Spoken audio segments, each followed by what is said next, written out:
কালকে তো 31st night, তো আমরা পার্টি করি। আমি আমার বন্ধুদেরকে ডেকেছি, তুমি তোমার বন্ধুদেরকে ডাকো। আমি বুঝলাম ব্যাপারটা, তুমি অনেক খুশি যেহেতু কাল 31st নাইট। হ্যাঁ, আর তোমার বন্ধুদেরকে ডেকেছো তাই না? আমার বন্ধুদেরকে আমি ডাকতাম যদি তোমার মতো এরকম চিন্তা থাকতো। তুমি হয়তো জানো না বিষয়গুলো, এই জন্য এটা বলছো। জানলে এটা বলতো না।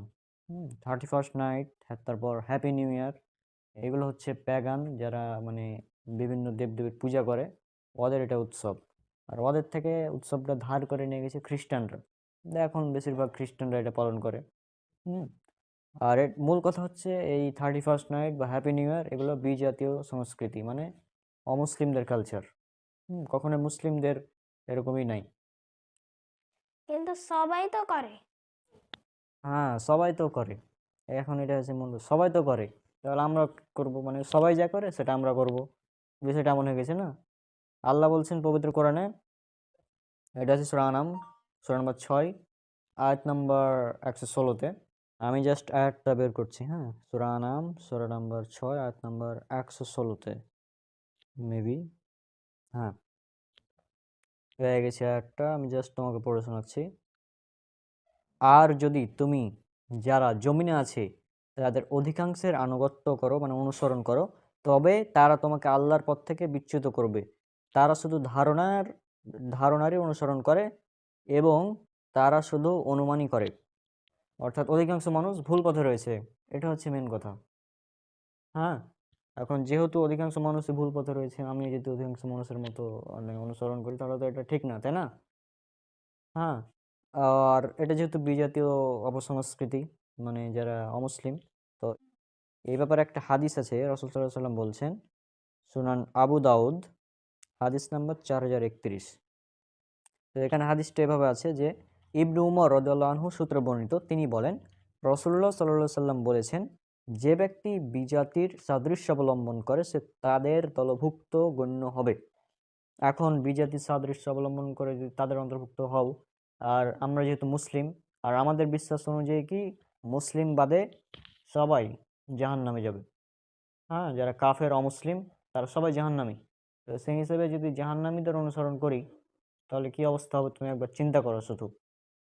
কথার কথা, ফেরাউন নাম শুনেছো? হ্যাঁ, চিনি।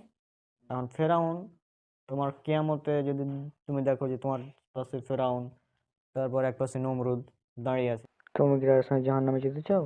না, যেতে চাই না। আর মানুষের কমন সেন্সের অভাব, যে আমার জীবন থেকে একটা বছর চলে গেল অথচ আমি পার্টি করছি, তাই না? একটা জিনিস চিন্তা করো, তোমার কথার কথা হায়াত যদি হয় 74 বছর। কারণ একটা হাদিস আছে, রাসূলুল্লাহ সাল্লাল্লাহু আলাইহি ওয়াসাল্লাম বলেছেন যে আমার উম্মতের গড় বয়স 60 থেকে 77 বছর, মানে আমার উম্মতের যত মানুষ থাকবে তারা হয় 60 থেকে 77 বছরের মধ্যে বাঁচবে, এর বেশি বা কম হতে পারে। তবে এটা তিনি বলে দিয়েছেন এরকম। তো যদি 77 বছর ধরে নিই, তা যদি যেহেতু কাল হ্যাপি নিউ ইয়ার বলছে পরশুদিন, তা আমার জীবন থেকে তো একটা বছর চলে গেল আরো, অথচ আমি পার্টি করছি। মানে বিষয়টা হচ্ছে যে আমার একটা জিনিস হারিয়ে গেছে আর আমি পার্টি করছি। কথার কথা আমার মোবাইল। হ্যাঁ, মোবাইলটা হারিয়ে গেল।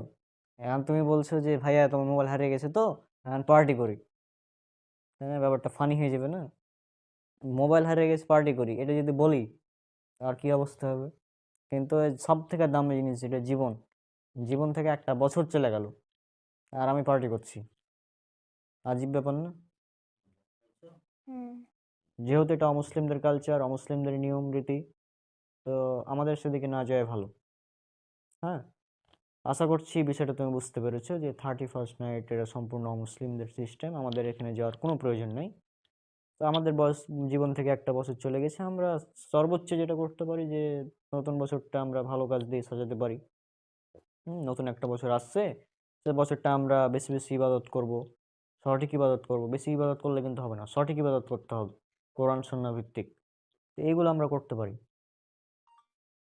আশা করছি বুঝেছো। আর পার্টি ক্যান্সেল করে দাও এখন, ঠিক আছে? আচ্ছা, ঠিক আছে, পার্টি ক্যান্সেল করে দাও।